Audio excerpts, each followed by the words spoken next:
mga lugar na kinalalagyan na alam ko ay ang Diyos ay meron pong meron siyang kayang gawin sa buhay mo at sa buhay ko.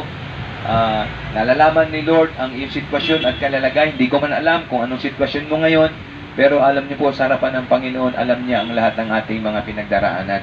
Kaya sa oras na ito, kami po ay nagpapasalamat palagi sa inyo, sa inyong laging pagtanggap sa amin. Ang church po namin ay dito lamang po sa The Father's House Christian Center, yung nililikuan po ng mga bus at jeep, diyan sa bandang kanan.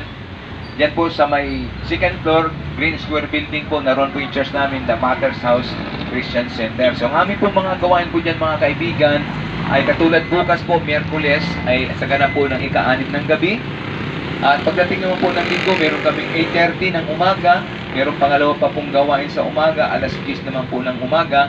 At pagdating naman po ng gabi ay meron po sa ganap din po ng ika-6 po ng gabi. At itong aming ginagawa, ito po araw-araw namin ginagawa dahil simula Lunes hanggang Sabado ay meron pong pagbabahagi ng salita ng Diyos. Kaya lamang ang palatandaan na kami po yun ay yung walang kasamang pangingi ng anumang halaga o anumang barya.